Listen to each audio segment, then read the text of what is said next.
I'm Carolla. It is Loveline. I'm Adam Carolla. That is Dr. Drew. Phone number 1-800-LFEE-191. Fax number 310-854-4455. Dr. Drew is a board-certified physician and addiction medicine specialist. And I'll see if I can't screw these names up. Tonight we have our guests, or as our guests, some of the students from Columbine who were there when the whole thing went down. And, geez, I don't know, what month was that in? April. Yeah, I think I remember where I was. You remember where you were, Drew? No. You don't? No. What kind of insensitive thinking is that? I just don't remember where I was. All right. I remember seeing all the stuff. All right. I remember exactly where I was. Where were you? I was at home. It's a pretty good bet that no matter what day that happened, that's where you were. Yeah, I was thinking, hey, it's good to be at home. Alicia, now I'll see, because there's some tough names to pronounce here. Alicia Insenius, yeah, is one of our guests. Courtney Hervel, yes, and Rich Hoover is here. That is a layup. And they're all in different places at different times during this tragedy, this disaster. And I think, and Drew, you're going to help me out tonight because this is a little more your speed than it was my speed, right? Yeah. You got some information. You got this sheet here. You have some stuff to talk about. Yep. Yeah, I heard you guys first. I saw all over the news today that you guys were in town playing softball. Yeah. Yeah, who, I'm trying to think which one of you I saw get thrown out at first. I thought to myself, what the hell kind of attitude is that? Poor kids, they survived this horrible disaster. You dribble one down to third base, you gun the chick out? You couldn't just fumble it around a little bit, let her beat it out? They let her go to second. Oh, really? Yeah. Oh, good. Oh. Yeah, but now you know that. Yeah, you go back to Colorado 0-1, or you know, I don't know how many times you got up, but I'm guessing there wasn't a grand slam, or they would have put that on the news. No grand slam for me. All right, so let's first go through your stories and where you were and you know what happened during the tragedy. First off, I don't even know what time of the day this whole thing started. 11:20. Late morning. 11:20. So that's like third period or coming on to lunch. Fifth. What do you guys start at 4 in the morning? 7:30. 7:30. 50-minute classes. Wait a minute. I'm trying to do this math. When I went to high school, It's been a while. You know, the hippie school started at 10. we wrote with quills and studied by lantern light. But first period was like 1. It was like 8 o'clock to 9, and then 9 to 10 was second. And then 10 to 11. Oh, I guess it'd be fourth. Yeah, all right. Well, you guys, and what do you have? So you have like 30 classes each? Well, that year we had 7. Now we have 8.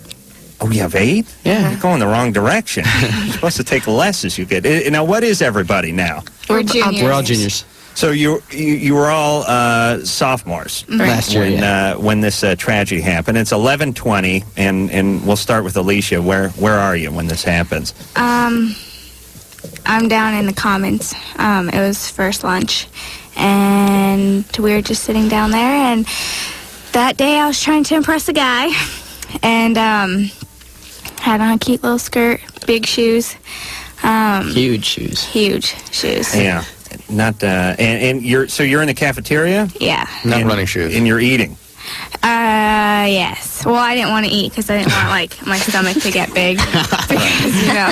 You just wanted to be seen in your big shoes. Yeah, and my cute little skirt. And so you're sitting down in the cafeteria, and you're just sort of posing next to some food, and it's 11:20, and what happens? What's your first inkling something's up? Well, a girl, a freshman at the time, came in to the Commons from outside, and she told us that, well, she kind of yelled to her friend that, you know, there's 2 guys shooting people outside. And, you know, we're not going to believe something like that, you know, but I just kind of got a chill down my spine, and everybody else was just like, It's not an open area that you're in then? It's in, no, yeah, they come through a door? Yeah, you come through a door. Mm-hmm. So the door's shut, she opens the door, slams the door behind her, the door shuts behind her, and she says, these guys are shooting out here. Yeah.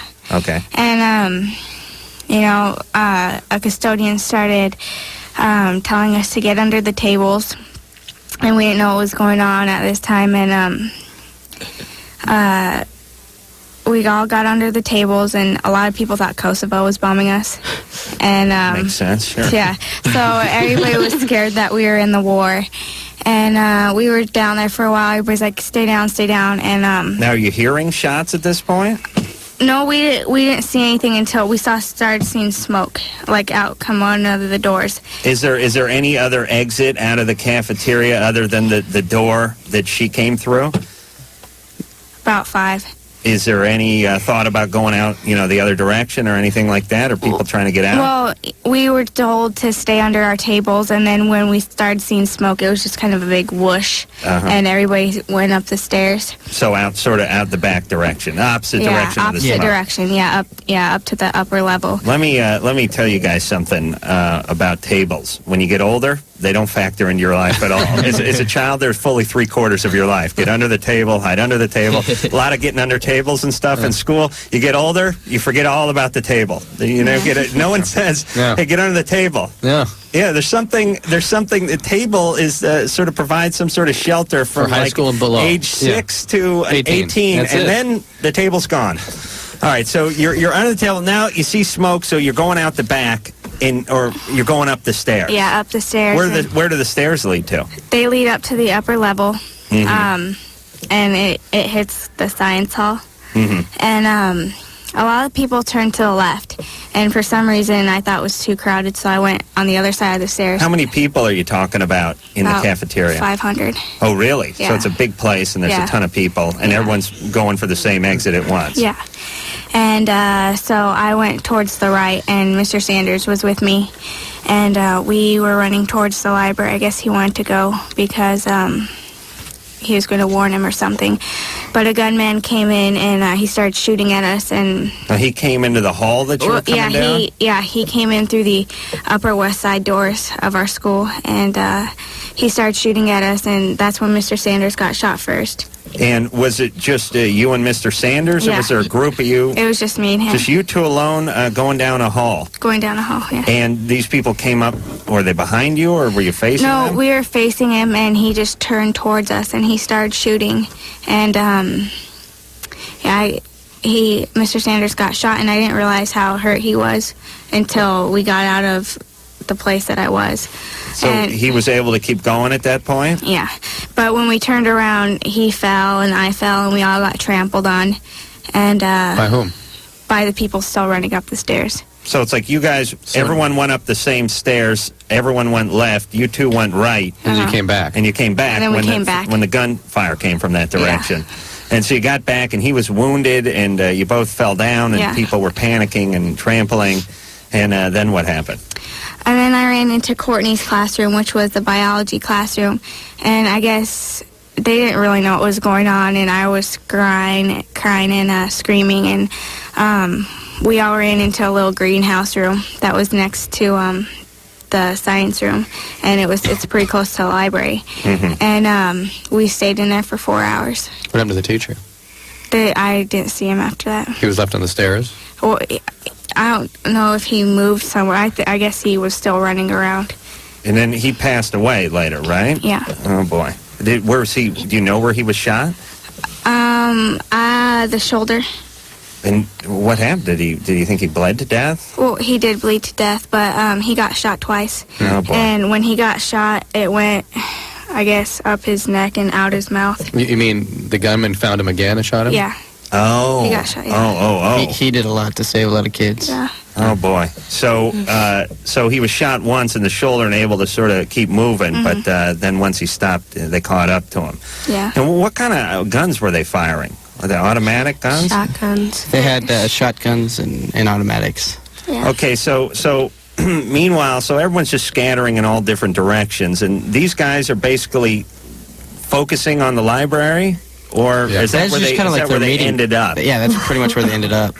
It's, yeah. I They think seem to have had a plan to go through the whole school. Their initial plan was Was they to had get a lot propane of us. bombs. They had propane bombs in the cafeteria, and their initial plan was those would go off, and kids would come running out, and they'd be standing in the parking lot shooting at kids running out. Oh, boy. So now, Courtney, you're in the biology room, or the science room Right. that Alicia runs into. Yeah. Did you guys know each other at this point? yeah, we were kind of good friends before it happened, and then we kind of grew apart, and so we kind of knew each other, but we weren't really talking at the time. Right. but I'm sure you're able to put whatever differences you had aside at the time. Yeah. And so now you guys all huddle into a particular area, the biology room, which is right next to the library, and sort of wait it out. Are you hearing gunshots at this point? Yeah, there was a little tiny green room next to my classroom, and there was about 30 kids that ran into there, my class, and then about 5 others from the cafeteria that had run in, and my teacher, Mrs. Williams.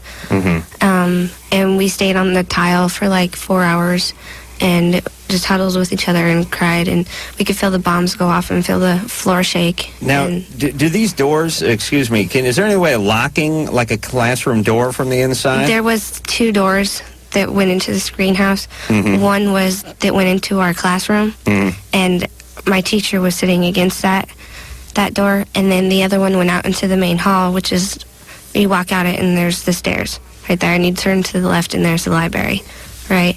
And that was locked. And there's a window on that door, but they had put a poster over it. Now, was there any thought of, are you on the second story now? Yeah, we're on. Is there any thought of getting the window open and trying to get out that way? Or? No, because there were lots of plants and signs like squids and that kind of stuff. See, all those avocado seeds that you put in the water with the toothpick had taken over the entire class. Yeah. Oh my God! So you guys are huddled in there. The door's locked, though. At least you're feeling somewhat secure. But the bombs are going off. You're shaking. I didn't know how many bombs actually went off. Did quite a few go off? Quite a few, Tons. yeah. A lot. Well, how did they get all of that stuff in there beforehand?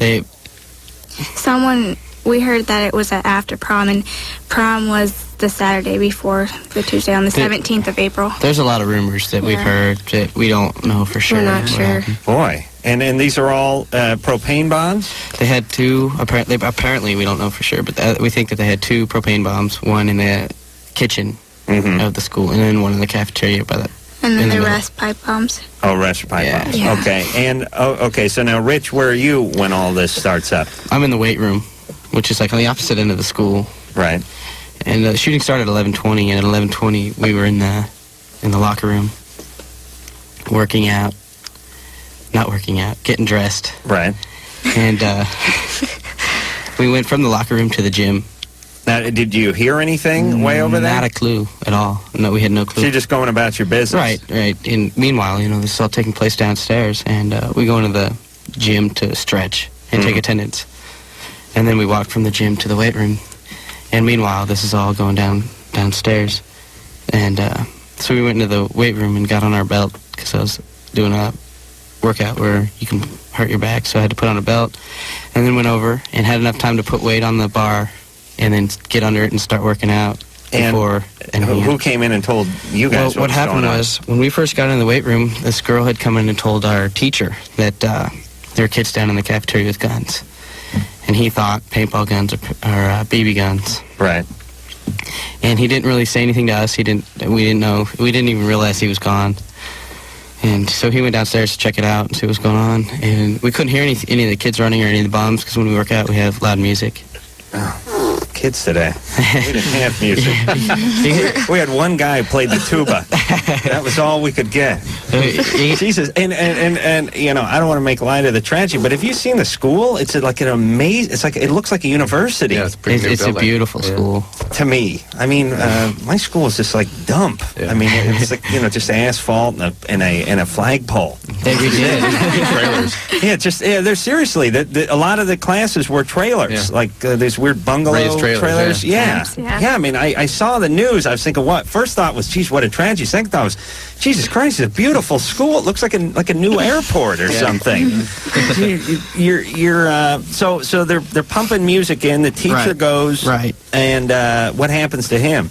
Well, apparently he went downstairs to see what was going on and got down there and saw that it wasn't paintball guns or BB guns and realized it was guns. And he came running upstairs and he met the principal of our school. Mm-hmm.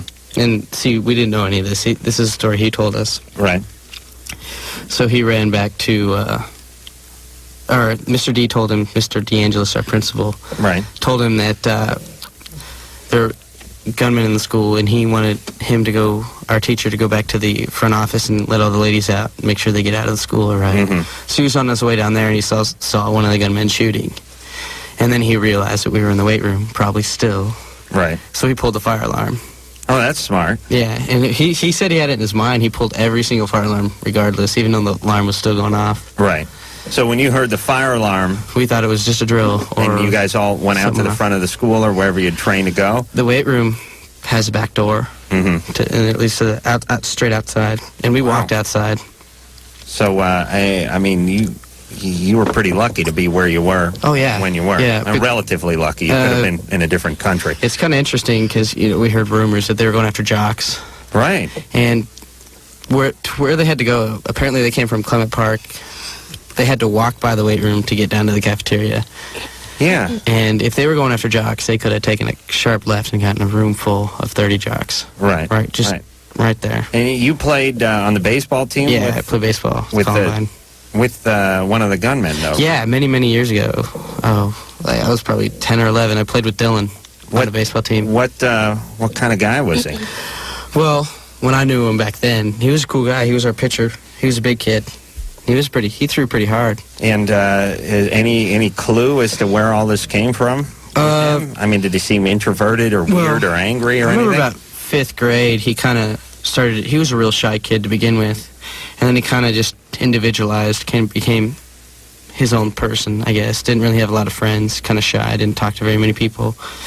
And recently, I mean, he started wearing sunglasses in school and a trench coat. And he wasn't in the trench coat mafia. A lot of people think he was. Well, was there? How many strong were the trench coat mafia? Did you guys know who they were? Did you see them around? Well, it's kind of interesting because it was kind of a cafeteria name. They'd be sitting there in their little table Right. playing their card games or whatever they do. Right. And because they're all wearing trench coats, we call them the Trench Coat Mafia, just as a joke. And they kind of took it under as their motto, their name. Right. I mean, every school, and Drew, I know you didn't have this at your school. Drew didn't go to a public school. He went to the Little Lord Fauntleroy School for Albino Hemophiliacs, which is over in Pasadena. And I know you guys had to wear ascots and navy blazers. You had a dress code, but Smocks. at my school in Spats, I think was another part of the dress code. But I mean, I went to a public school, and there was like the new wavers and the punk rockers and the surfers and the bikers. Everyone had their own sort of Cultural attire clique, and it sort of had to do. It's sort of combination between your clothes and your hair is what got you into the clique. But no one took much notice from one to another. Some were scarier than others, but it didn't necessarily mean anything.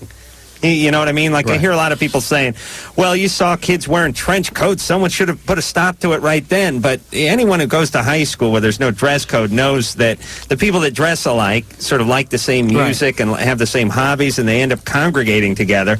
And they dress a little weird, and it's a little antisocial. But that's been going on for 100 years. Yeah. Yeah. So, this wouldn't have seemed, I mean, until this tragedy, it wouldn't have seemed that out of the ordinary. Oh, no, it wasn't really, it was just kind of there. It wasn't like people were talking about it or saying this is a time bomb that's ready to go off. Right. We well, especially Columbine at our school. So he or they then end up sort of in the library, and they're basically now. Is there how many people were in the library before they entered? I have no clue. No a lot of idea. people, because they'd either go to lunch or they'd go to the library and study. So they're in there, and they basically now have killed.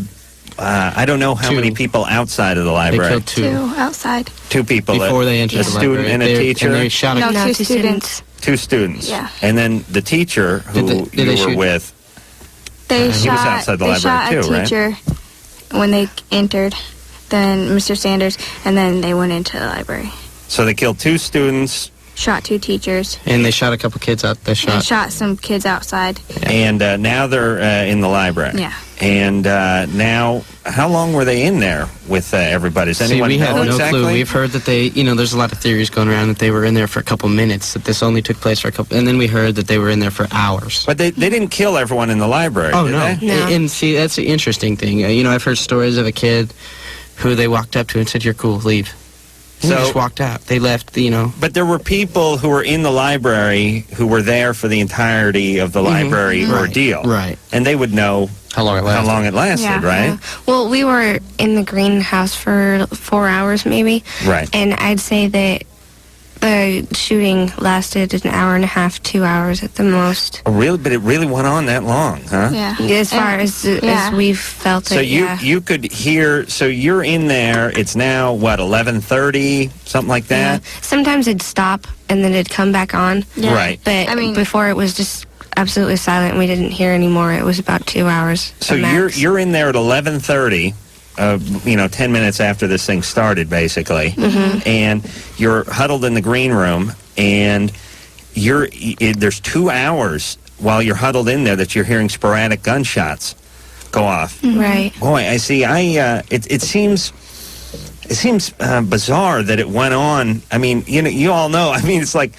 It's with this kind of situation, 10 minutes is a lifetime. Right, I mean, right. 2 hours it just seems That's like an insane. incredibly long period of time. It went by like minutes, though.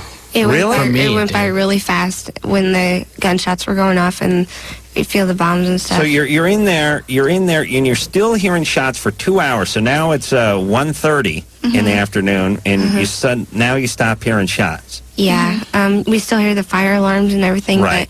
but I think it gets worse because you don't know what they're doing. You don't know where Right. they are. So now you're in there for another couple hours before someone comes and gets you. Yeah, Who comes against you? the SWAT team. Yeah, the SWAT came in. So they came in. So you would hypothesize that by that time they'd committed suicide 2 hours earlier. We didn't You didn't know know. at the time, but I mean Yeah. now you would assume. We really didn't know because when they took us out of the classroom, I mean, there's still SWATs pointing their guns Yeah. at the library. And they rushed us out real fast. They told us to put our hands up and squat down and everything. So, I don't know, it kind of gives you the feeling that they haven't found them yet, or that They got Right. away. they got away, that they're dead, or that they have them under So custody. is what happened that they're now held up in the library, and there's quite a few students in there, and they proceed to shoot 10 or 12, or how many in the 10, actual library? They killed 10 in the library. Kill 10 in the library, and then they kill themselves Yeah. in the library? Yeah. And there's quite a few other students that are just sort of Wounded, yeah. that are just in the library who they've either decided not to kill or overlooked somehow. Yeah. Right.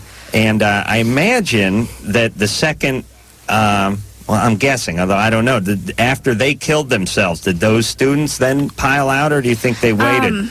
What actually happened is, I guess Dylan and Eric went downstairs, I guess, I don't know if they were shooting the bombs or whatnot, but when they left, all the kids ran that could run.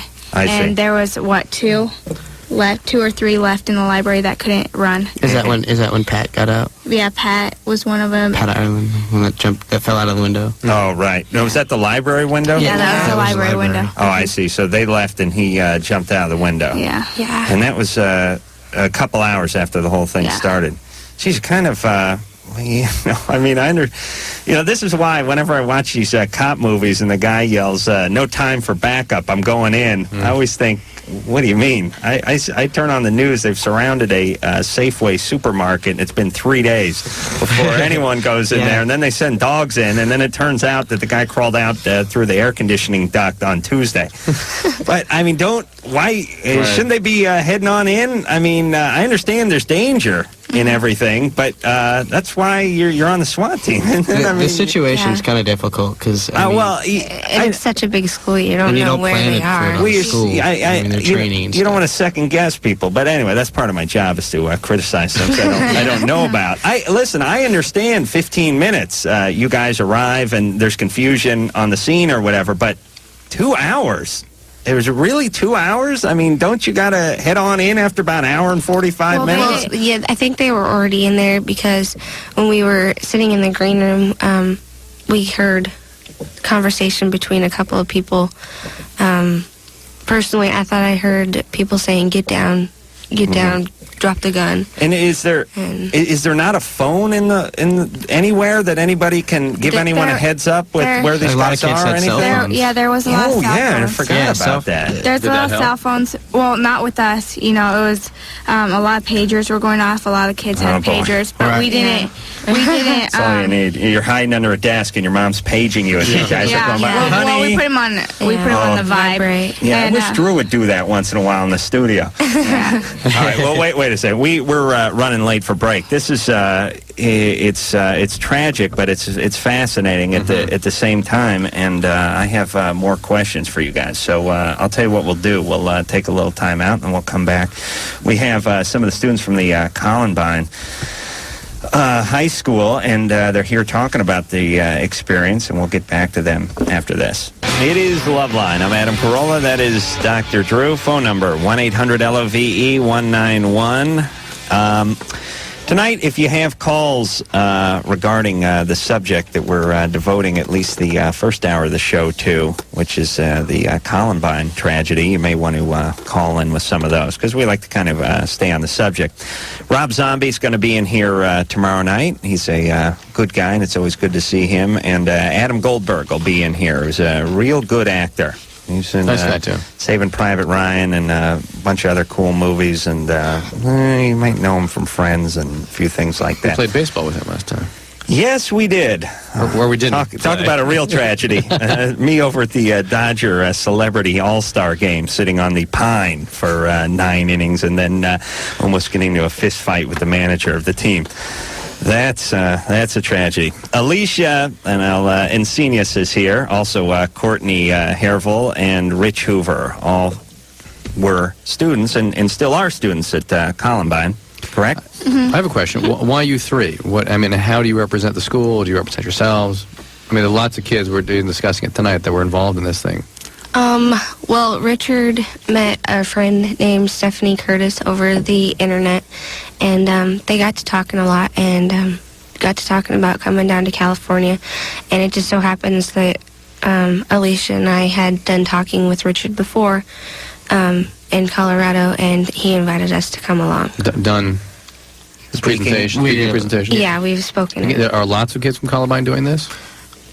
I couldn't tell you. I haven't heard of it. Do you represent the school in some way? It's kind of scary to say that, but I guess we do. Now, you understand there's this 5 Miles for Hope project, right? Mm-hmm. Is that something you guys developed, or is it something that's out there and you're just getting behind it? That's for the victims' families, I think, are doing that, and they're raising money for the library, the reconstruction of the And library. there's a California version of this, too, at Ontario High School, November 20th, Saturday. The phone number for that's 909-986-0166. 986-0166. And you go out there and you do 5 miles and you raise money. Yeah. Let me give you my take on these things. You know, they used to be 10K runs. You know, then they went down to 6K run. Then they went down to, well, if you want, you can walk. Right. Now they're like, hey, if you want to take a bike or a moped, hey, wait a minute now. Get out there and break a sweat. That's what I'm saying. Put the money down and run, all you lazy bastards. Everyone says it's now turning people out there with their kids, and they're like guys sitting on the back of cars, drinking beer, doing it. Whatever happened to the run? You can pull it along a trailer. Yeah, it was like, I think we're alienating too many fat people or old people. We'll just open it to everybody. So you can walk, crawl, skip, whatever you want. But get on out there and raise the money. And the money is being raised for the victims' families and to redo the library as well, right? And let's see. So now it's the SWAT team. When does the SWAT team or the authorities on the scene? How far after, let's say, 11:20, when this whole thing When I starts was walking up? out, which was about 11:30, I witnessed a sheriff creeping on his motorcycle towards the school, and I think that was about the first time, one of the first cops on the scene. So cops on the scene, and we were talking when we left off about some students having cell phones, and of course there being phones inside See, I was the at school. I was at the library about a mile away from the school, and a lot of their parents had been getting calls on their cell phones. So what I'm curious about, because I can't get over the 2-hour part, is couldn't somebody say, hey, there's 2 guys. They're right I here. know no one knew for sure how many guys, but someone says, it seems to be 2 guys, and they seem to be confined to this area, the library. and Well, I think the come cops on down. The cops had exchanged fire with him. They had. Oh Yeah. They were shooting at him, and there was a lot of stuff going on. But see, a lot of it's At what point were they exchanging fire? Do you know? I mean, at what It mark? was early on. the police, Yeah. the sheriff on scene that was at our school had exchanged, I think, shot 2 or 3 shots at him. Or early on when they were In the coming very when they were beginning. coming in. Yeah, in the very beginning. And They were then- still in the parking lot then yet, right? No, they were in in school. When they first got into school. So he went to go get backup or something. Something, I don't know. See that no time for backup thing?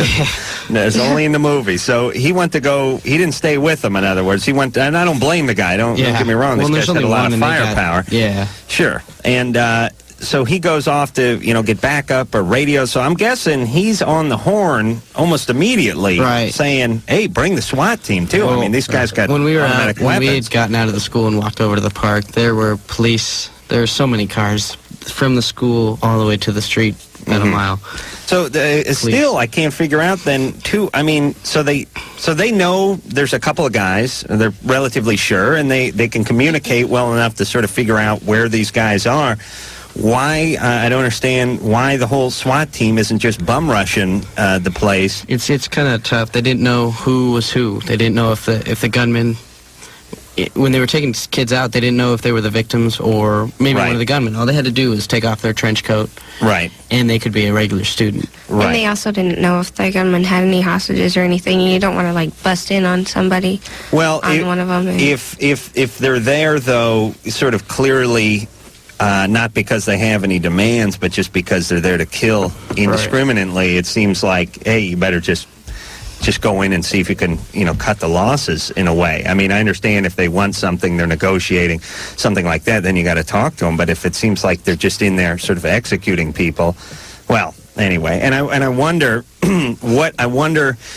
how different this would have been if it was in New York or L.A. or Chicago, where there's SWAT teams are sort of used to doing this kind of stuff. Right. Unfortunately, I'm glad to say I live here in L.A. where we have a very well-trained SWAT team. They're Experienced. They're rarely ever in their beds. They're always rappelling down something. That's so. I'm guessing that these guys weren't what you call Navy SEALs. I mean, it wasn't happening every day. It wasn't something that they were. You also got to keep in mind Preparing for. there's 2,000 kids at this school, Right. And you don't really plan for a school. You plan for Right. But at a certain point, just not too long after the thing started, there was a ton of cops there, right? right. All right. I just wonder why 2 hours went by before they headed in. What do you want to do? Want to Take some calls. Take some calls? Yeah. All right. Zach? Zach, you're 16. Yeah. You're on with some of the Columbine students. Yeah, okay. I had a question, like, you know how, like, the guys are shooting everywhere and stuff? Well, like, what were you thinking? Like, 'cause you could, like, be killed any minute now. well, for me, it was I really didn't know what was going on. I knew they were shooting off and stuff. I wasn't sure if anybody had gotten shot. I think right away I was just afraid for my safety and for my friend's safety, and just the fact of not knowing anything was really scary to me. At least you knew they were shooting to kill. Yeah. You'd seen them. Yeah. Did you eyeball to eyeball with the guy? Well, he just looked right at us, and he was just shooting, and How close did you get to him physically? I mean, when you were going down the hall, you turned right. yeah, we turned right, and he was at the end of the hall, and we'd gotten almost to the middle of the hall, so we were pretty close with him. 50 feet or 100 feet, or what do you think? Maybe 100. I mean, were you with anything strange about his look, or did you know him? It's just. Did you think, oh my God, this is so and so? What's he up to? What's going Well, on? here? I couldn't tell who he was. Yeah. They did have a mask on. Would you have known him? You wouldn't have recognized him. Okay, but you were close enough that you could see, was a guy there. Yeah, and a guy. And he turned around and started firing. Yeah. And that's as close as you came to him. That's as close as I came, and I realized it was real when bullets were flying past my head. So. Right. Hey, Zach. Yeah? Thanks. Yeah, I just gotta say, man, you guys got a lot of guts. Thanks. Appreciate it. All right. We'll go to Ryan, who's 20. What's up there, Ryan? Hey. What's up, Drew? What's up, Adam? Ryan? All right, my question is for the Columbine students. After you've been through it all, what is the most positive thing that you can get out of the whole experience? That's a good question. Well, first of all, you gain a lot of friendships. I mean, we're pretty much friends with everybody now at the school, and there's no tension, really. We try not to build tension between friendships and stuff. I liked the fact that the whole community pulled together and that we were just allowed to do a lot of stuff with our fellow classmates and meet new people and get closer to the people that we hadn't been so close with before. Probably just the same thing, and actually the experience and opportunity to come to other states and, share our experiences and, Get thrown out playing softball. Yeah. Couldn't do that before. Well, they actually let me stay in, and I got to gave her third. double for I getting know, out. but come on, they throw you out and tell you, yeah, honey, go stand on second base. I mean, Yeah. what is that? Yeah. All right, but I think what we experience here, or what you've experienced, is what oftentimes happens, which is somebody does this sort of extreme and horrible act, and you think humanity's going into the garbage, and then everyone seems to rise to the occasion. You think that it lessened the community, but it really made us so much stronger. Yeah, a lot stronger. Individually. And you also. find out that there are a lot more good people than bad people. I mean, quite a few. Right. Quite a few more. And it also Yeah. brings the good out of people. All right, we're going to take ourselves a little break. We have some of the Columbine students here tonight, and when we come back, we'll ask more questions and take more questions after this. It is Loveline. I'm Adam Carolla. That is Dr. Drew. Phone number 1-800-LVE-191. Fax number 310-854-4455. Alicia, Courtney, and Rich are all here from Columbine High School, and they were there in April, right? The tragedy went down.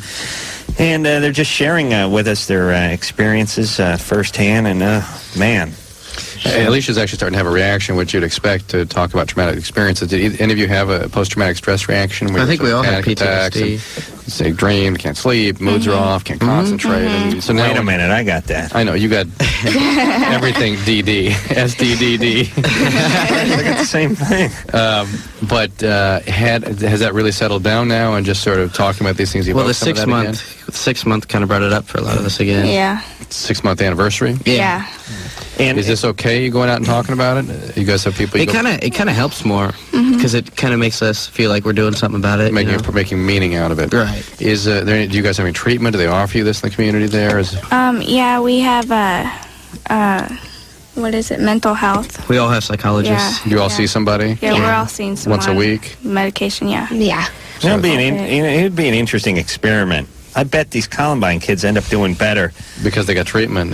Pushed them into treatment. Well, it's like they talked about the tragedy for the first 10 minutes, and then they started getting into their Mom and dad. It's like, at the end, I swear to God, if we followed everyone's progress, I'm sure marriages would be lasting longer, and the relationships would be better. It's a great study. It'd be interesting.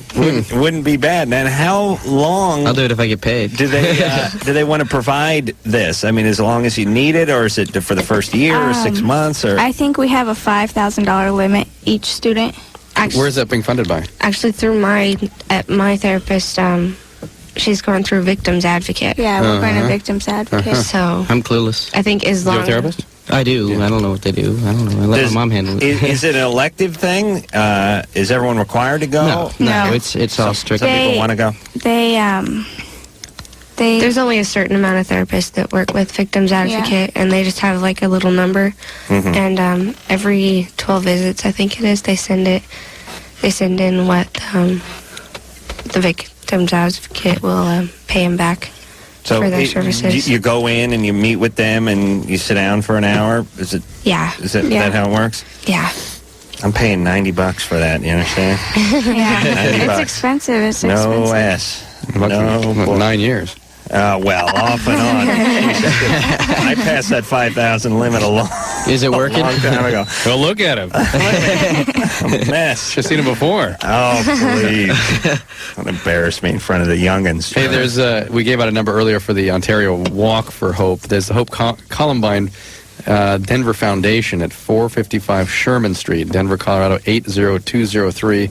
It's the HOPE Columbine, care of the Denver Foundation, 455 Sherman Street, Denver 80203, which is accepting donations. Apparently, you're going to rebuild your library. Right. Yeah. A lot of We'll people never are. get to see that A lot side of people are wondering because a lot of the fundraising funds are down, so they wonder what to do, and that's a good one to. That's Now, do they take the library down to the foundation and rebuild it, or they They're planning- refurbish See, it's it? Or the library's on top of the Commons, cafeteria. yeah.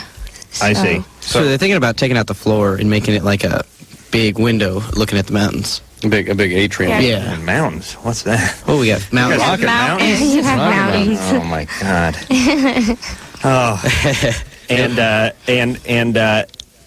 Okay. So they now you guys have returned to school, right? Oh, yeah. Now, Yeah. the school was Yeah. closed down for the rest of that, Right. We went to School local year. Chatfield High School. and you guys were transferred. And how did they treat you over at the Chatfield? Wonderfully. Every yeah, day we got a awesome. gift. We got a new shirt. Yeah. New shirt every day. Well, Yeah. pretty much. They just gave us And shirts every day and so books. the students sort of reached out to you then. Actually, Oh, yeah. we didn't see the students a whole lot. They went for the first part of the day, and then they were told to leave. We got out and at 6 o'clock. We were getting out to the news. Yeah. It was weird.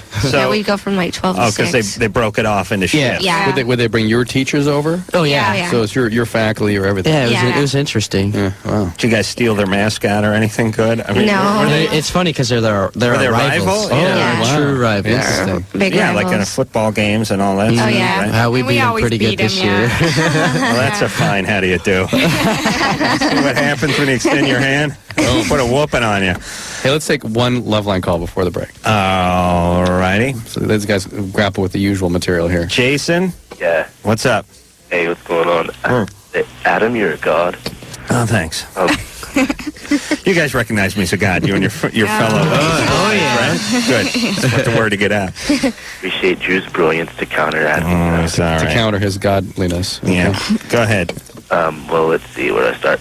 One of my really good friends was confiding in me and told me she was raped and asked me not to say anything, which I'm having trouble with because at my school I'm one of the peer counselors, and you're obligated to say things like this, but it wasn't in the, Therapeutic context. exactly.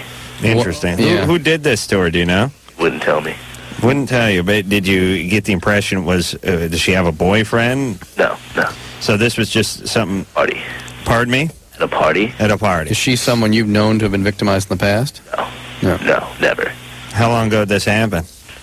Last week? And she told you sort of right after it happened? 2 or 3 days after. So she needs a morning after pill. She needs an STD check. I mean, you're a peer counselor, Jason. You've got to get her in. I gave her my little list thing that I have of all the resources and stuff. Do you think she followed up on any of those? I'm not sure. I'm not sure. Especially the morning after pill. Oh my Yeah. God! I mean, she has the clock was ticking on that one. Yeah, Is she a good friend of yours? yeah, definitely. Um, And I'm at a loss. Like, I feel bad because I know I'm supposed to help her, but she asked me not to say anything. well, I think morally you're obliged to do what's right, not necessarily what they ask you to do. True friend. I mean, if someone said, "Listen, I got a real strong pain in my abdomen, but don't tell anybody, don't tell the doctor, I'll be fine," you should go tell them, even if they make you swear not to say anything. That's right. Because it's sort of a moral obligation. You can try to persuade her to do what's right. You can really work her, but beyond that, look, for her sake, you have to do what's right. Yeah. Really, fast. Okay. Well, what is there to do now? I mean, she probably didn't take the morning after pill. Now there's counseling and STDs. going to the cops and seeing if you can get this that's guy. Too late, too, probably. Hey, Jason, Yeah. why don't, before you tell somebody, talk to her one more time and just explain how important it is that you guys keep moving in some direction with this. I mean, okay, maybe you don't have to call the cops, but she should get some counseling, though. Got to get her in. You know where she needs to go. Just get her there. Yeah. All right? I have one more thing for the Columbine students. Yeah. I read in the paper the other day that one of the girl who was wounded, Anne Marie. Her mom. Yeah. Yeah, we really want to send our love out to her. She's going through a real hard time right now. Yeah. Oh, her mother committed suicide? Yeah. Is that what I heard? Yesterday, yeah. Oh, boy. Oh, Right. boy. Yeah. Yeah, that is, tragedy on tragedy. We don't have time. Actually, we'll take a break. I'm curious whether you guys, and don't answer this yet, think it was connected to what her daughter went through, Or pressed already. or maybe a combination of both. As we know, no one wants to do it that way. It's all black and white. But I'm sure there was a little depression there mixed in with this and everything else. We'll take a little break. We have some of the Columbine students here, and we'll be back after this. Oh yeah, everybody now. And we'll be back with more of the show in just 10 seconds. It is Loveline. I'm Adam Carolla. That's Dr. Drew. Phone number 1-800-LOVE-191. Rob Zombie will be in here tomorrow night. If all you kids want to tune in, get your nice, healthy dose of bad influence tomorrow. He actually, in real, when he lets down his sort of veneer, is a very reasonable guy. Rob Zombie's a very smart, entrepreneur, interesting guy, and a real artist. Yeah, his brother was a nice guy. Well, that's right. That's right. I mean, what's his real name? That's why I model my appearance after him. His real name is Herbert Schlesinger. No, Goldfarb, I think it is. Moishe Goldfarb? Shlomo Goldfarb is his real name. No, I don't know. I'm guessing. I'm going with Rob. I think it's his real name is Rob Mummy. And he just changed it to Zombie. I don't know who it is. I'm guessing he kept the Rob. You know what I mean? Because if you're, Zombie, I can see that making that one up. What was his brother's name? Larry Zombie. He was up Spider here. Zombie. Spider. He was up here. Yeah, that's right. Yeah. So I'm guessing Rob's first name was Rob. Okay. And I think he plugged the Zombie in. I don't know. We'll ask him. He's going to get pissed off and put some kind of curse on me. So we'll look him up in the phone book. Alicia Insenius, Courtney Hervel, and that's German, right? No. No. Okay. What's your nationality? The last name's Old English. Ah. But, yeah. Okay. Well, you don't want to talk about? What? You're English? No, see, my grandpa was adopted, and he took his adopted parents' last name. Uh-huh. So the ethnicity doesn't follow the name. Yeah. I see. What are you anyway? German. Italian. Oh, you're Italian? Uh-huh. Wow. Northern Italian. I'm American. Which is also Southern German. Italian. Rich Hoover's is anchoring the show tonight. He is he's what you call good old honky from the United States. Nice, easy, short first name, easy last name. Oh, last of a dying breed. They are from Columbine, and they were telling us tonight about the tragedy over there. And when we left off, now let's see. I posed a question just before we went to the break. The mother who had recently committed suicide of the young woman who was paralyzed. Right. Whether or not she had an antecedent history of depression, or was this all in reaction to the events at Columbine? I'm guessing our guests don't know because you didn't. Were you friends with that particular girl? Anna Marie. Anne Marie. Anna Marie. Oh boy. I didn't know her. And I'm hoping she has a father that's there somewhere for her. Yeah, I hope she does. Yeah. Oh boy. I'm also guessing that the people are going to rally around her a little bit now. I mean, the people have been helping out in general. Yeah, the community will help her out. Oh boy. Because the day that it happened, they got a lot of money for her because she needed a lot of help, and so it's kind of a weird story. It's kind of confusing. We're not sure. More details. to be revealed. Was she able to come back at school with a wheelchair or anything like that? Yeah, she came back for a physics class, I think. Physics? Yeah. That's high school? Yeah. Physics relax. class. Crap. I tell you, I was a ceramics major. Do you guys have ceramics over there? Probably. The pottery class? Probably. Yeah. That was me. That was my major. Do you have to? Do you declare major in high school? No. No. How come everyone says no? But I did. I was forced to declare a major. I took ceramics. It probably wasn't a major, but sort of a course of study. I'm telling you, they said at one point going to the alternative school. Well, no, they said, listen, they said you have to declare a major. That's interesting. So I did process of elimination, which was the only class I'm not failing is ceramics, and that's what I went with. And thank goodness. Go with your strength. Oh, does it pay off? Let me tell you, if you guys aren't in ceramics class now, I urge you strongly to get involved with ceramics. Ceramics to this. Oh, yeah. And look at, I've parlayed it into $1 million career, the ceramics. Without my time logged on the wheel through, I would never, in front of the kiln or in front of the extruder, I would never be here today. Why am I such a loser? Pinch pots, coil pots, slab pots. Oh, yeah. Carolyn? Yes. You're 20. Yes. What's up? First of all, I wanted to say my heart goes out to you guys. I mean, I'm so proud of you that you can actually go out and talk about it, because me, I would be totally just freaked out, and I don't even know if I could even go back to school. But my question is, I want to know... Well, thank you, Carolyn. You know, the ceramics class wasn't... It was tough. It was. I had a pot blow up in the kiln once. Took me a while to get up. Oh, you're talking about the students? About this. Oh, yeah. Thanks, okay. Caroline. Sorry. But my question is, how do you feel the media has affected you as an individuals, as students of the school, maybe the community? Because, you know, here in California, we see it on the TV. I mean, it's almost daily right now. And, I mean, you know, there's always people talking about it. I just want to know how that affects you guys. Is it negative? Is it positive? It gets to a point where we just want them to leave us alone, but we also understand that, you know, everybody else has the right to know if we're okay because they've helped us through this whole thing. It really depends on what they're going for. If they're going for the message we want to give, Which is what? which is nonviolence in schools, and really we don't want to see this ever happen again. I thought it was sort of a circus, the media thing. It was. It was It crazy. was. Some of It was my really thing was to stay crazy. the hell away from that. Right. And nowhere did you really, nowhere did I hear the way the community sort of galvanized, and the kind of connecting that people did around this issue, both within the school and around the school. I mean, when we went back to school, they made a chain blocking us from the media. Yeah. Oh, they did? Yeah. The first day of But school. you don't hear that positive story, and then the negative story was all contorted. You don't really get any clear ideas about who the kids were that perpetrated this and what creates those sorts of situations. Yeah. And a lot of stuff like coming out like they were in the trench coat mafia and stuff like that. It's just like, no. Well, who were they? What happened? What do you think? The kids that did this. You know, when I first saw the guy come into the school, I ran back into the room and I was like, oh my gosh, it's the trench coat mafia guys, you know. That's because that's what I knew. You know, they were always in trench coats, and then this guy comes. Well, what does that mean to you at the time? They were just kind of weird. Weird guys.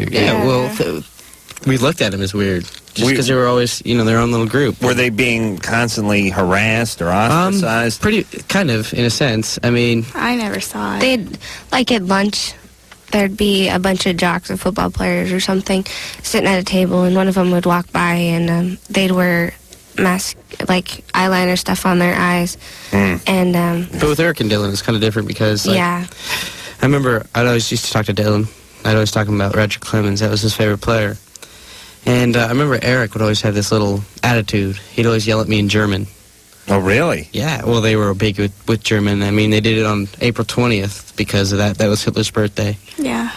And Dylan drove a BMW because it was a German car, and they listened to Rammstein and KMFDM. What's that? Oh, is that... They're German German bands. bands, okay. yeah. And, they were both in German class. So they were very aggressive. Yeah. Very aggressive. Mm-hmm. Didn't anybody take notice of this? Was there anybody... It was just kind of like odd, kind of like stay away from them. Yeah, it was But kind at of the a school, scary didn't thing. they take notice that there was something kind of, not more than just odd, this was like aggressive and violent? I don't know really how the school took it up. Did anybody know their families, what was going on at home, or any sense of that? Well, we're family friends with the Klebold's, my family. We shared season tickets with them, but it seemed normal. I mean, Dylan went down to University of Arizona. He'd been accepted to that school before this happened. He had? Oh, yeah. Oh, he was... Or I don't know if he'd been accepted or if they just visited the campus. we were just down there, weren't we? But then what? we met that school student body. Yeah, he's probably better off now. I mean, it's a pretty rough school over there. A lot of rowdy kids over there. Wow, what a party school. So So were these guys seniors then at the time? I never, in all the talk about this, I never got that part out of it. I don't know. I assume they were, but I never thought about it. Yeah. So Dylan was going off to college. Yeah. Yeah. And where Eric was kind of Eric upset at? because he had applied for the Marines. And they didn't accept him. Yeah, they didn't accept him because of the medication he was on. Which was what? Prozac or something. I don't know. It was a depression. Yeah. I can't remember. Listen, depression or something. When the Marines turn you down, it's time to investigate. Yeah. They're like a big funnel. I'm sure it's not just the antidepressant.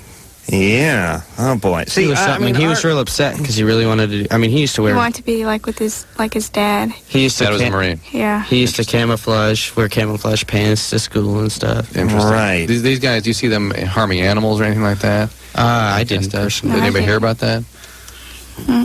And in the family, you say Dylan Klebold's family. Right, You guys had season tickets to Rockies. Go Rockies, but they're not good right now. Wow, they how about this year. drug of choice amongst those kids? They were drug free.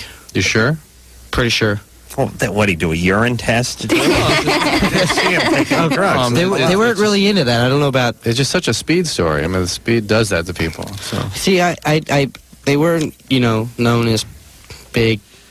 Well, I'm sure they did a biopsy on them. Yeah, they did, and there's nothing. Well, we heard. Autopsy. Yeah, there was nothing in their system except, I guess, Eric didn't he have his medication? Right. Okay. There's no alcohol or other drug use. Right. And boy, it just mixed wires in the head, I guess.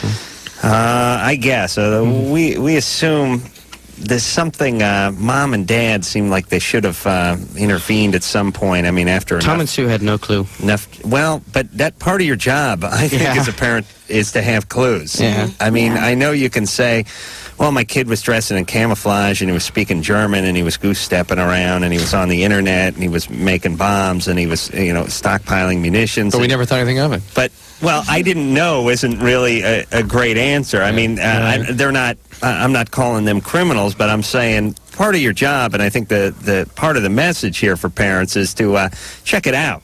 Get involved a little bit. Kids, see, you should sort of see these trends coming on and pay attention to them. Was he adopted or anything? Was he adopted? No, I don't think so. Jason? Yeah? What's up? Yeah, I was wondering if the Columbine kids, if they have any hard feelings towards the kids that dress in black and that are anti-social. Personally, I don't. I'm accepting everybody for who they are, not the way they dress. Everybody's gonna dress the way they want to feel good about themselves, and I say go do what you have to do. Sometimes we get kind of hard feelings about people who actually wear trench coats and stuff, but it's not because they're wearing trench coats. It's just because it brings back a lot of. It also seems a emotional. little disrespectful what you guys went through. Well, yeah. That And particular people symbol. who wear it for that reason. Yeah, right. It's Are people actually sporting those? Not yeah, at school. yeah. Well, not at school, but at the mall. Or something like that. Yeah, at you the see mall them every now and nearby, they wear trench coats. In Columbine. In little, not And at school, but It's like the Littleton. mall's up the street, yeah. So. Well, they're not on campus. I don't know. But I guess you can still get in trouble. You can get fined for them, I guess. I don't know. Oh, at the mall? Well, they were finding a lot, and for Halloween, I guess they're really getting on top of that because. Oh yeah. Yeah, because of the trench coats, and I guess one haunted house has In two Texas. guys. Yeah, Heard about that. Yeah, two guys in trench coats that run after you when you're. They were mocking Columbine. Yeah. They had to mock Columbine for their haunted house. Oh, well, that'll send you to hell. Jesus Christ. It's so funny. Halloween just it brings out the tramp and all women and the madman and all men. Guys walking around with a bunch of plastic fetuses duct taped to their. I'm an abortion doctor. It's like, hey, Phil, you work in accounting. What are you doing? It's like, hey, come on. I thought it was cool. I hollowed out this goat's head and Is it funny? Put my penis through it and I'm wearing it around naked. It's like, whoa. What are you doing? Some people get into some really bizarre Is that your costume last year? Yeah, mine was Came up with that. No, but I've seen people do especially when they start mixing stuff, where they go, well, I'm a gynecologist, but with a twist. And you're like, whoa, I don't want to see anymore. Right. Yeah, I don't know why people do that. First off, no mixing costumes. You get one. You know what I mean? You're a cowboy, a biker, whatever you want, hippie, football player, but not mixing them. Yeah. And then, you know, there's like the football player, but he has the hatchet in his head. Right. Well, wait a minute now. Why? Yeah, that's two. Now you're going as nothing next year, brother, because you used 2 outfits up this time. Hey, what about antisocial kids? One thing I see when I go to high schools and stuff and talk myself is antisocial kids, not necessarily sort of aggressive or darkly presenting themselves, but also shy ones. Shy, different, whatever. And I look at them. I see kids in pain, kids who need attention, kids who need connection, and man, nobody gets treated worse than those kids. Yeah. I mean, this year I've really tried to be nice, but a lot of those kids see me as some big prep. And, with that, it just kind of hurts, when you try to, reach out to someone and because this, they don't want to and they don't want to accept it. They're just like, I don't want part of the reason you they to be do nice. that stuff is it hurts them to be connected and or rejected. The connection implies a future rejection, and rejection The is one something thing they're that used we to. have to do is just always have an open door. Yeah. And if they want it, then they can always walk in. And that's why we're down here. We just want to, Yeah, and it's asking a lot of 15, 16, and 17-year-olds on a maturity level to extend their hand to a guy who's different than them, who's acting out antisocially. Yep. And when some guy shows up and he's wearing eyeliner and he's got a shirt on with a swastika or something, your average 15, 16-year-old guy is just going to go, "Hey, freak, get away from me." Right. And that's the least you're going to do. And people aren't that evolved, especially 15, 16. Now, you get older, you get to like Drew, when you're in your 70s. And you look back on your high school days in the 20s or teens when was the electric light bulb? 12? Yeah, I think all around the turn of the century. Yeah. They just started to learn how to harness water's power to create electricity, I think. And the point is you get a little bit older and you look back on your high school days and you realize, hey, this guy was sad.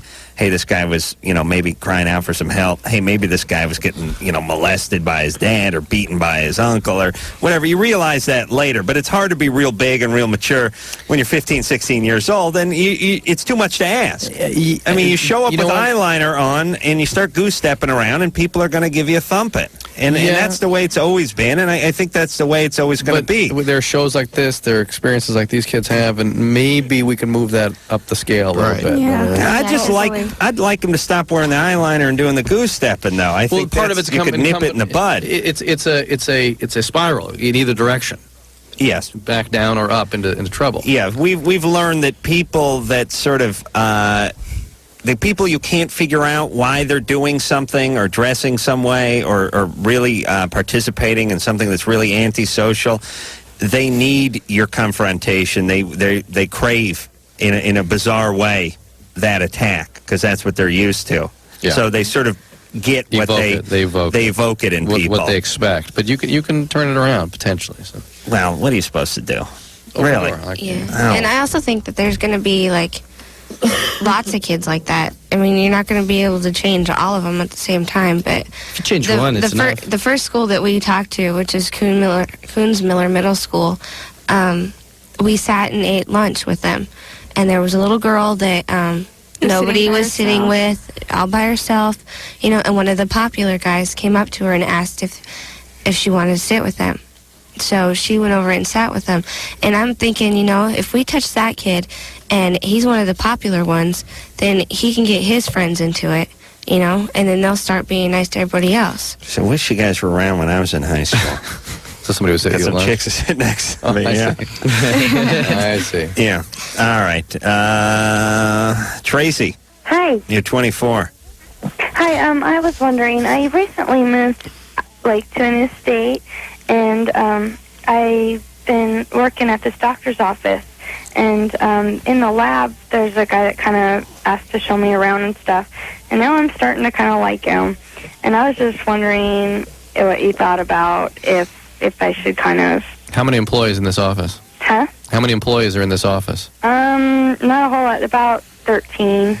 And there's no policies against this kind of thing? Kind of, yeah. It says under the same boss, and technically we're under two different bosses, but their bosses are bosses. You're about to be under a third boss. Is this guy? Huh? Yeah, right up against a petri dish or something. Yeah, he's in the lab, and then I'm kind of a receptionist up in the front. Well, I don't know. Listen, receptionist is fair game. Yeah. That's why they have receptionists. I don't want to sound cruel, but everyone has sex with a receptionist. They get a good-looking young girl to work at the door there. They're in and out. They last like 3 weeks. This is you don't listen to this, kids. This is life is very she's cruel. A receptionist. Oh, receptionist. not where you work. Not in Colorado. This is L.A. It's a whole different. Wait a minute. Where are you calling from, Tracy? Arizona? Where? Yeah, only in Arizona and Los Angeles is there receptionist. Now, here's what I'm saying. Okay. You just took the job. You haven't been there too long. No, I kind of transferred from another office. They're kind of connected. Right. And he's a very nice. He's a very nice. I know, but here's what I mean. You're probably not going to be there for another 3 years. Probably not in that office. No. No, and this guy's in a different part. Hey, you're 24 and you're in a new city. And it's kind of getting to know people. Yeah, well, this is one of the ways to get to know people. It's work. It's like, like I always say, it's what, when you get out of school, and let me tell you guys, enjoy this while you can. You don't get to meet people once you're out of school. You're on your own. I mean, you're driving around, you got an apartment, a roommate. You got to go out to, some club or something on the weekend and get abused by the opposite sex. It's painful, and it costs money, too. I mean, this is, when you work, this is where you meet There's people something to oftentimes. this, but to the counterpoint, if it doesn't work out, it's very awkward. It's she loses a $7.50 it screws up an hour job. If it's with a superior, it's absolutely out of the question. All right, this guy's over in the lab. Yeah. And she likes him. She's new in town. I say go for it. Go for it. All right. Hook it up. Well, don't do it. No. You go, girl. Good. All I right. think it's 4-1 we win. That's right. The eyes have it. We'll take ourselves a little break. We have some of the Columbine students here with us tonight talking about that tragedy, but also taking some calls and having some laughs at the same time. And we'll be back after this. It is Loveline. I'm Adam Carolla. That is Dr. Drew. Alicia, Courtney, and Rich are all here tonight from Columbine High School.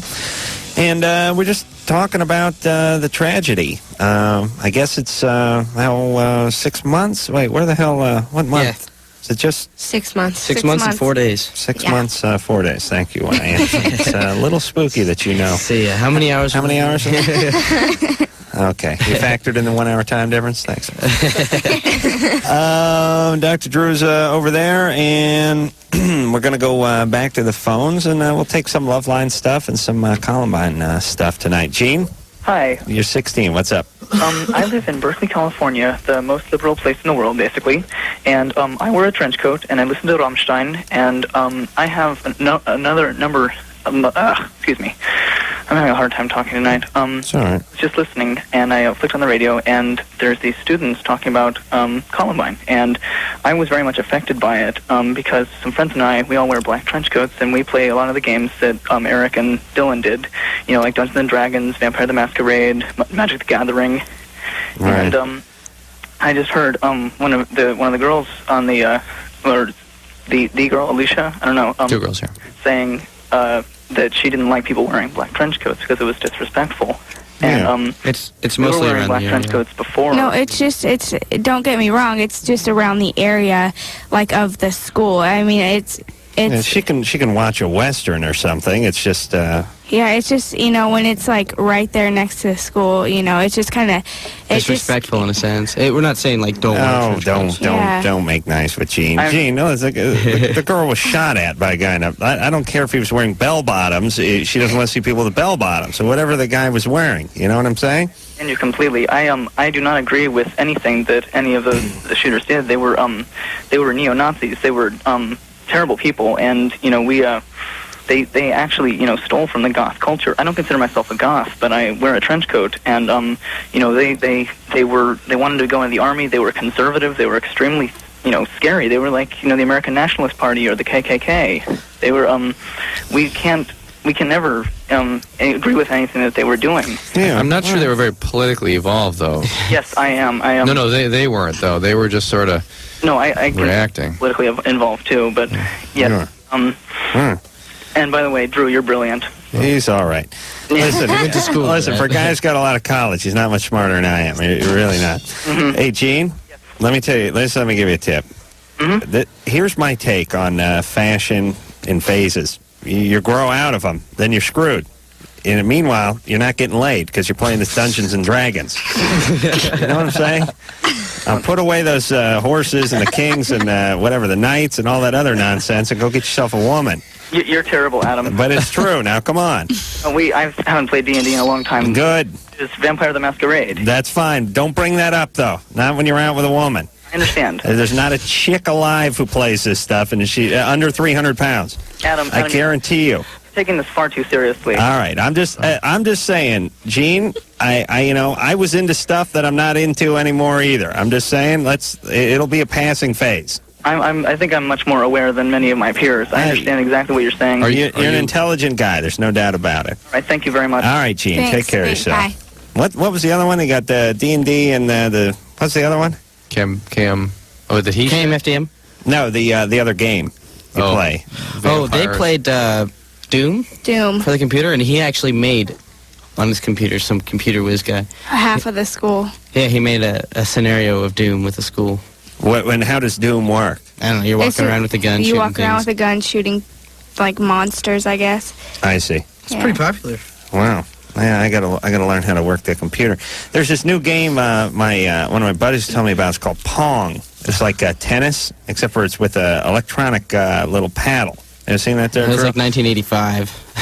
Oh, yeah. Where are you at? Where are you at? I think it was like 79, actually. If.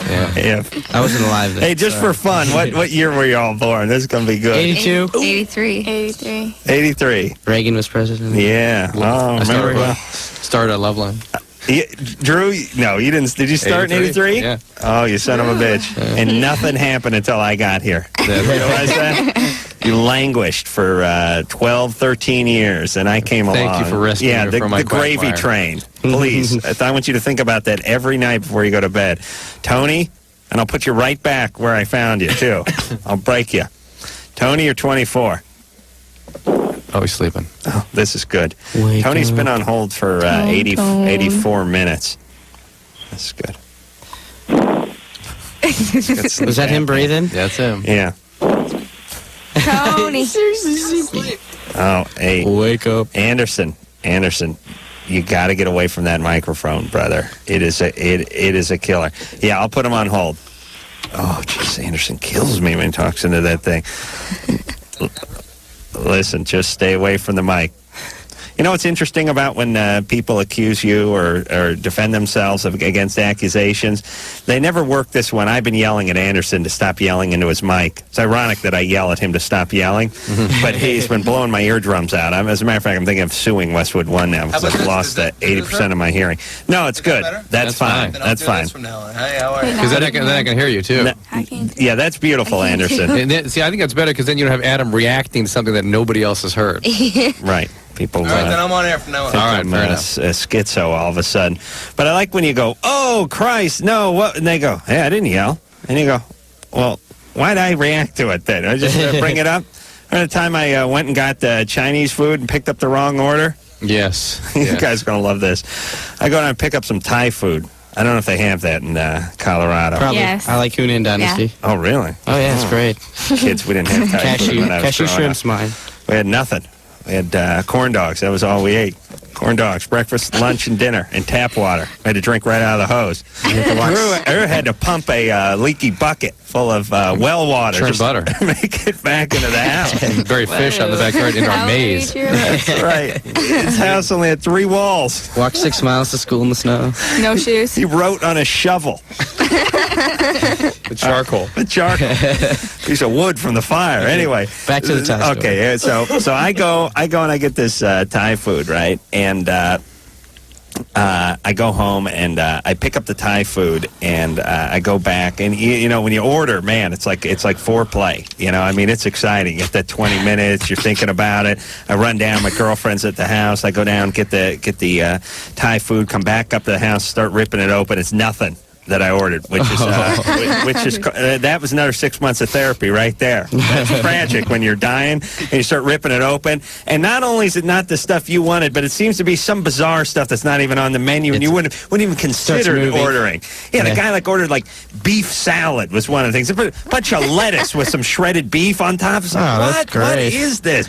And I'm looking, and there's no rice, and I'm going nuts, and so I'm outraged. So my girlfriend calls up, and she says to the woman at the Thai restaurant, listen, my boyfriend Adam was just over there, and you gave him the wrong order. And she says, he take the wrong, no, you gave him the wrong order. He said his name was Bobby. And I thought, yeah, that's what I did. I went in there and said, hey, y'all, I'm Bobby. I see the Give me Bobby's food. Oh, this is going to be good. How the hell? No. And so I grabbed the phone. I go, listen, I didn't. What are you talking about? I said my name was Bobby. He said his name was Bobby. Now, wait a minute. How does that work? How do I even know who Bobby is and that you're making an order for a guy named Bobby? And why, by the way, what's in it for me going into takeout places using my false name to get wrong orders? And by the way, if that is my plan, why am I now calling back and bitching? Or is that part of the circle of the plan? He said his name was Bobby. All right, so don't ever order takeout. That is the lesson I want to... If you guys can learn anything from tonight's experience, it's to stay away from takeout. What is that, Misha? Yeah. Misha, you're 15. Yeah, I sure am. What's up? I live in the Bay Area, and my town has been compared to Littleton a lot. It's upper middle class, and my school is, it's about 1,500 kids. Anyway, when the tragedy at your school happened, a lot of the administrators freaked out. So in all of our classes, we discussed why the events at your school happened. And what kept coming up was, a lot of people were just blaming the events on, just like Marilyn Manson and these violent video games. And, I found that those excuses to be crap. But what do you guys think about that? I truly think so. I think it's... What, do you think it's based on that? Or I don't think that... I don't think it had, the songs had anything to do with it, I have a Marilyn Manson CD, but, I don't go out shooting people, or doing anything that's on that whenever CD. something bad happens, I always look something to blame. How about the video games? You guys have mentioned Doom. I think the video games give them ideas.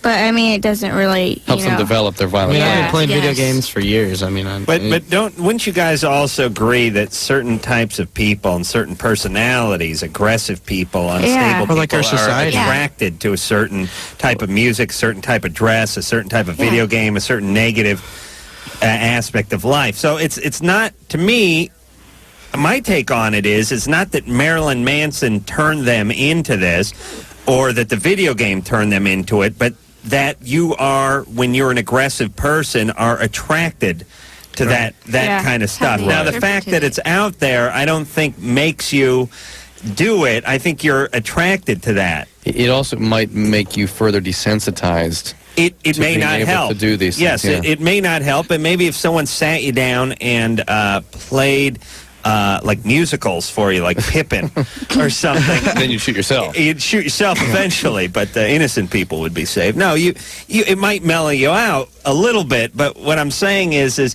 I think you look at it this way. There are plenty of people who are not aggressive and who aren't angry and who aren't antisocial, and for those people, a lot of this stuff isn't attractive. A lot of people don't play those video games, don't listen to that music, don't wear black trench coats. Or they like the music for the music, not for the message. Yeah. Right. So I don't... I guess the question is I think we can all agree that it doesn't cause anyone to do anything. Does it play any kind of role? Is it 5%? Is it 2%? Well, look at... whatever percent it plays a role. Our society kind of looks at violence. It's okay if it's on TV. When we watch movies and stuff. It's cool in a sense. Some people think when they watch movies with a lot of violence, and then when it really happens, it's not.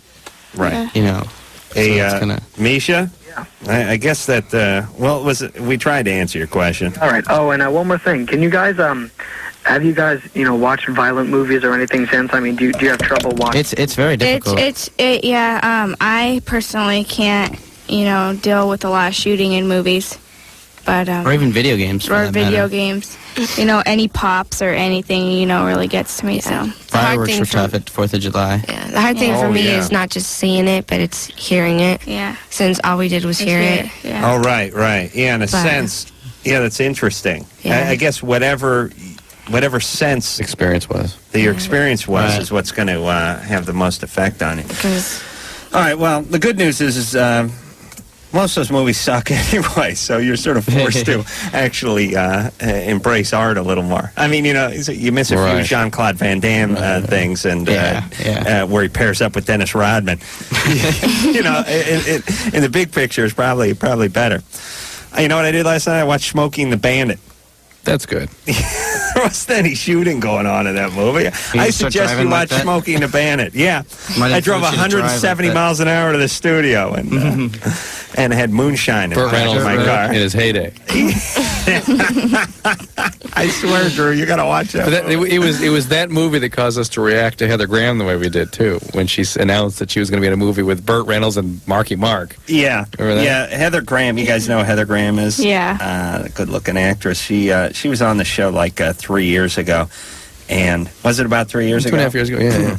Yesterday. She said that she was coming. I said, "What movies do you have coming up?" And she said, "I got this movie, Boogie Nights, coming up," which turned out to be my favorite movie of the year a couple of years ago. But I said, "Boogie Nights, who's in that?" She said, "Well, it's Burt Reynolds and Marky Mark."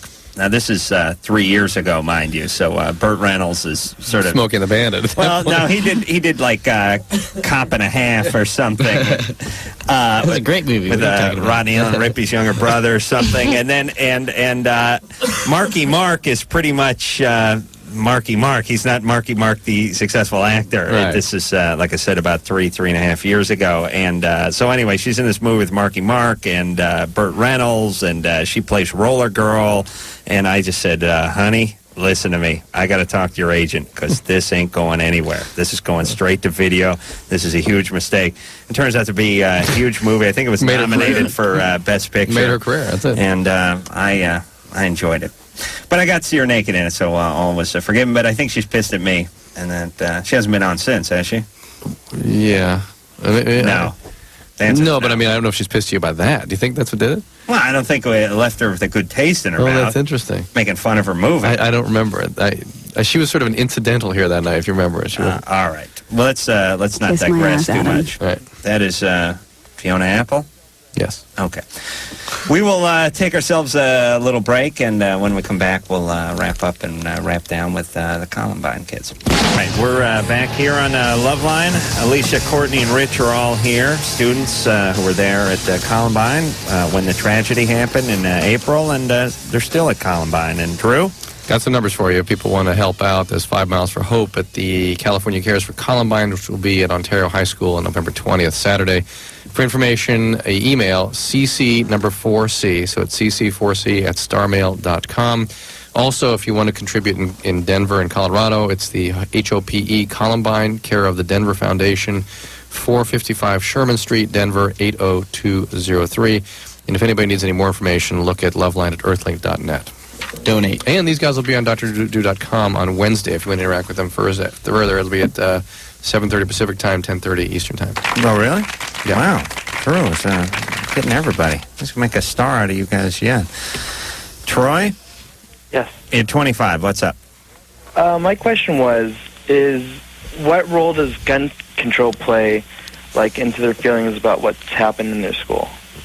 Like, if they feel maybe this is necessary to, like, be rid of guns, Or has it changed their feelings about it? Exactly. I personally think the more you put laws on guns, the more they're going to show up in the wrong hands. Yeah.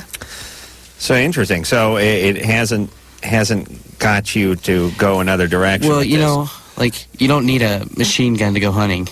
Right. So there's some points like that. Yeah, I would think the ones that were made for, sort of taking people out in large numbers, it wouldn't seem necessary. I mean, I'll apply the same logic to a grenade. It's sort of like this certain instrument was made in order to take out a large group of people who you were doing battle with, and that's what the instrument was made for. If you think about it, there must be some sort of weird paramilitary psychology deep-seated in our country that each of us wants to preserve the right to protect our property or to stand up for ourselves kind of thing. That's sort of what's behind that. Well, hey, what if I need to protect myself against people? Somebody's coming in, they're landing on my shores. I want to be able to protect myself. It's the government. That's bizarre, though, isn't it? That's what it is. Isn't that bizarre? Well, the problem is we're living in a country that use that principle to become the country that it is. Yes, so it's kind of hard to get it out of people's systems. Is that the Second Amendment that says that? My thinking is I don't think it's all black and white. I don't think you take every gun and throw it in the ocean. I just say, obviously, figure out a way to control it. Well, listen, people can't drive tanks, and they can't have bazookas, and they can't have grenades, and they can't have mortars or rocket launchers, and they can't have mines or anti-personnel mines because these aren't used for anything except for taking people out. Right. And to me, fully automatic guns or semi-automatic weapons that are made for things that are other than target shooting or hunting, it's sort of the same principle applies. I don't know why we have to make a great distinction between a grenade and a automatic weapon. Yeah. As to me, I'd actually rather let people. I might as well let them have grenades. I don't see what the thinking is. But there's a certain the gun guys never want to admit this, but it's a certain anti-government paranoia. That's basically what it is. The government's going to turn everything paranoia. Yeah. Anti-everything paranoia, but it's really government. They don't really want to talk about it, but it is government. James? Yeah. You're 13. What's up? Not much. I was saying that you and Dr. Joe are tight, and I want to ask students from Columbine, were you friends with any of the students that were injured or killed? It's interesting. We hadn't talked about that. Did we? No. Mm-mm. Were you? I was friends with a couple of them, and friends with some of the kids that were shot. I wasn't real close friends with any of them. I mean, I was acquaintances with them, but I wasn't close. I knew quite a few of them just from seeing them in the halls and a neighbor. Yeah. But the closest person I was to was Dylan. Really? Yeah. That's everybody. And what were the feelings? I mean, I think weren't they? There was some sort of.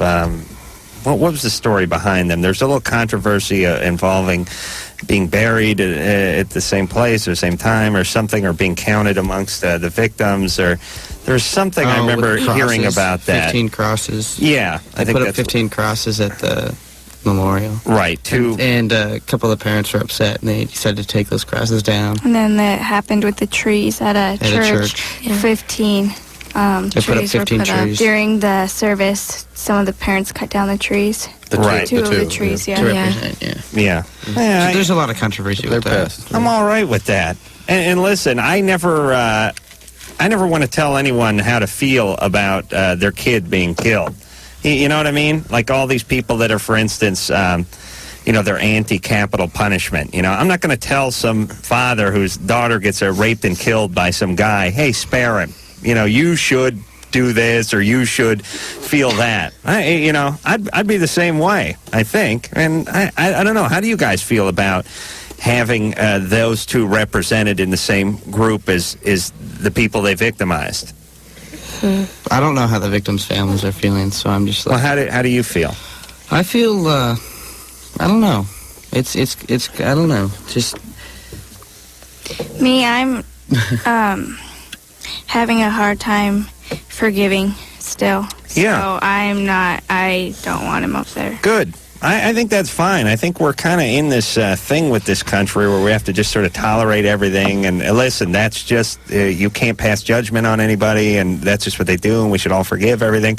I think it's all right to say, hey, if guys are armed to the teeth, go to school and start killing innocent people, it's all right to say we don't like them, we don't want them to be included in with the victims, the people whose lives they took, and it's okay to say single them out and go, hey, they're bad, and they're not good, and we're not going to recognize them as victims.